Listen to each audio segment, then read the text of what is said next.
Hello, hello, everybody. Hello. Welcome back.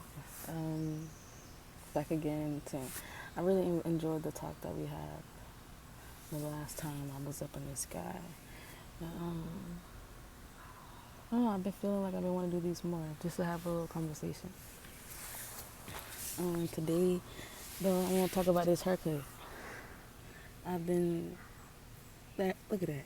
I feel like I don't need to do the damn thing, and I just want to applaud that. 'Cause it's like I've been wanting to get into more adoring myself, more tailoring myself, more um, cleaning up and being the one to do it. You know what I'm saying? If that's from grooming my nails, my hair, you know, make sure I clean my face, making sure I am taking, good baths. Or moments where I do want to grow out my hair. I had this relationship with, I could say, for one, my hair. This is my first time ever cutting it willingly and on purpose. Willingly and on purpose. And that meant a lot for me because of just experiencing this journey with hair, bro. Like, I remember in middle school, around that time I used to get a lot of perms, like, chemicals. And other people used to have their hands in my hair, other people, doing your hair, and you really don't have that much say-so. I remember I didn't really have that much say-so about what goes on in my crown, my head. This is precious. This is my head, my crown. Everyone does not need to be, in your head or putting things that's unnatural to us. So it's like I had to learn and relearn and unlearn a lot of things that I grew up to think that was normal or that was okay. So my body started reacting. But going back to middle school, I experienced where my hair started falling out. Like, it's I just remember what the hair just started falling out. Like, couldn't really hide it. Like, I didn't want to. And just like my hair just started falling out. I remember like looking back to the yearbook picture and my friend was like, "Oh, I didn't know you had a haircut." And like, yo, she said it so like, just saying it, bro. I didn't. So we just laugh at it.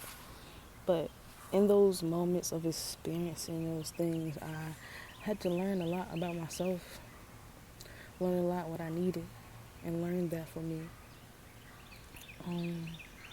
So I grew this independence. Like, I feel like I pride into saying I made this or I did this on my body. Like, I cut my own hair, yo. I do my own hair, yo. I touch my crown. So, I feel like that's powerful. Let's remember, these things are powerful tools in order to, build that energy. I'm learning me as far as energetically how I move. Okay, back to that story. It's just like I didn't know I was gonna go there.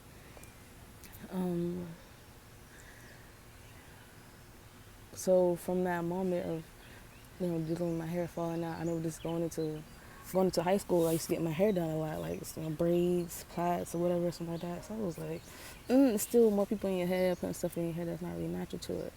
And until I discovered or heard the term of going natural, like of no chemicals, you basically just, you learn these different methods to pour into yourself. And I was like teaching myself how to braid, twist it. I was like, okay, I can do this. I remember the very first things I was doing, like bantu knots. I used to buy the can. I started, how you start from the Cantu days and you go all the way up to the motherfucking the Shea Moisture people. Then As I Am, like I was really into the natural hair products, but then to see those things was not natural either, But it was the initiative. It was the will. It was the I know something was up, but I feel like no one else could have fixed. No one else could handle it. So I feel like that had pushed me to just get closer relationship with myself just by learning how to do my hair. put my hands into my head, and that's very important for not only just women, men, anybody, everybody, just to build that. These are ways we can have that interpersonal relationship with ourselves. And I prior that, like, treating me as if I had that child. We would groom our children, not like in that crazy sick mind. I'm talking about groom to make sure they look well, they fed, they're nourished, they're nurtured, they're loved. And these are my ways. So I just feel like that was one way that I had learned to overcome. But it took years for that journey. And it's funny because 10th grade speaks a lot for me because that's the year I decided to go natural, but it's also the year I started the journey of vitiligo. This isn't a condition that I was born with initially, but it was triggered. Went to a different planet, I'm up in two worlds. Fuck that shit, I'm up in two girls. Diamonds and pearls, I'm ruling the world. Revenge on my body, bitch, cause that's my state of mind. Stevie Wonder.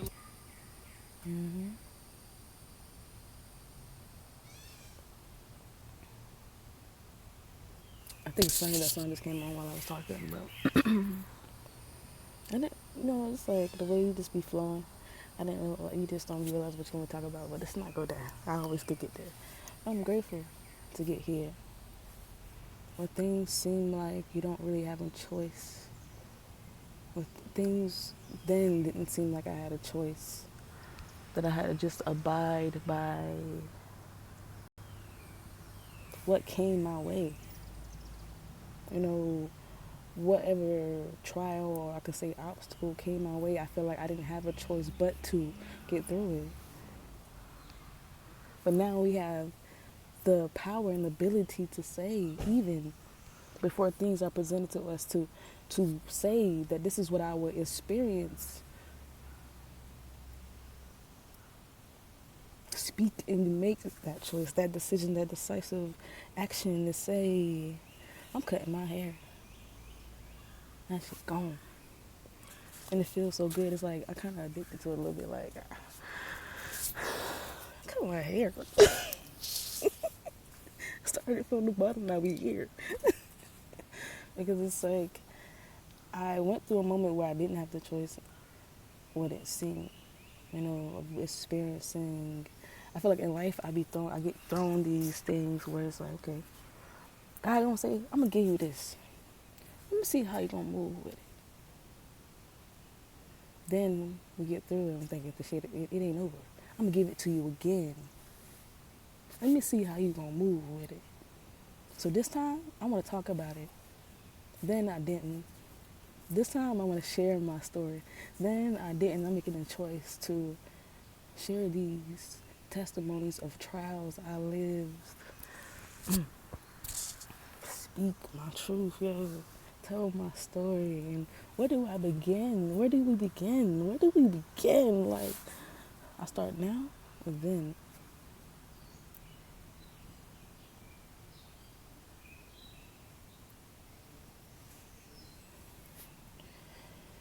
Wait. Start now and then. These tense talks gonna be a little intense, but this one gotta bear.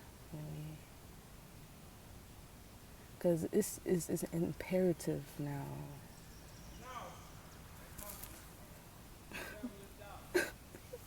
Oh, you know what I mean? He sounded like he said now. So I said it, imperative now to speak. And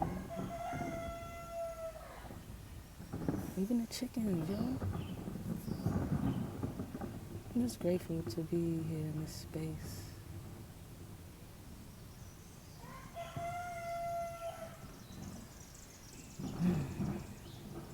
Yeah, I know what it took to get here. But that don't mean that determines where I'm going. But I know I'm going far. Somewhere. Everywhere, nowhere. Here. We going. I wanted to share a piece, but I might start another video for that.